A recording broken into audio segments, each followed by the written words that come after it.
Assalamualaikum warahmatullahi wabarakatuh. Saya Lulu Nur Hovifah dari Prodi Pendidikan Sejarah Universitas Muhammadiyah Metro semester 5. Di sini saya akan menjelaskan sedikit materi tentang teori proses masuknya Hindu-Buddha ke Indonesia.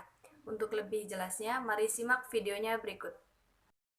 Menurut para ahli sejarah, cara masuk dan proses penyebaran agama Hindu di Indonesia terbagi menjadi dua, yaitu yang pertama, masyarakat Nusantara berperan pasif. Maksudnya adalah masyarakat Nusantara mempelajari agama Hindu dan Buddha melalui masyarakat Cina dan India yang datang ke Nusantara. Yang kedua yaitu masyarakat Nusantara berperan aktif. Maksudnya adalah masyarakat Nusantara belajar langsung ke India dan Cina untuk mempelajari agama tersebut secara mendalam, kemudian kembali ke Nusantara sebagai penyebar agama tersebut. Dan dari dua cara tersebut muncul 5 teori masuknya agama Hindu-Buddha. Yang 3 yang berperan pasif dan yang 2 berperan aktif. Berikut adalah teori-teorinya.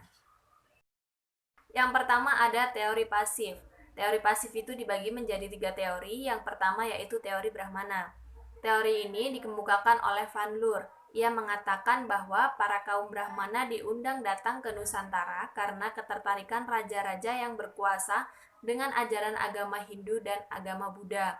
Sehingga raja-raja tersebut mendatangkan para kaum Brahmana untuk mengajarkan agama Hindu dan Buddha tersebut untuk raja dan rakyatnya.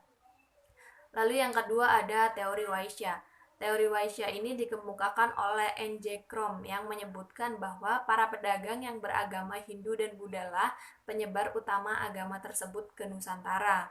Karena perdagangan pada zaman dahulu menggunakan jalur laut dan bergantung pada angin. Ketika pedagang ini menetap di Nusantara, mereka memperkenalkan agama dan kepercayaan mereka kepada masyarakat sekitar. Lalu yang ketiga itu ada teori kesatria. Pada zaman masuknya Hindu-Buddha ke Nusantara, di dataran India dan Cina sedang berlangsung perang saudara. Raja-raja yang kalah dari peperangan tersebut melarikan diri ke Nusantara untuk berlindung. Lambat laun mereka mendirikan kembali kerajaan di Nusantara dengan corak yang berhubungan dengan agama Hindu ataupun Buddha yang sebelumnya mereka anut. Nah, teori ini juga dikemukakan oleh C.C. Burke, Mukherjee, dan J.C. Mons. Yang kedua ada teori aktif. Teori aktif ini dibagi menjadi dua teori. Yang pertama yaitu teori arus balik. Teori ini berasumsi bahwa perkembangan ajaran Hindu dan Buddha yang pesat di India, kabarnya sampai terdengar ke Nusantara dan kemudian menarik minat para kaum terpelajar di Nusantara untuk berguru di India.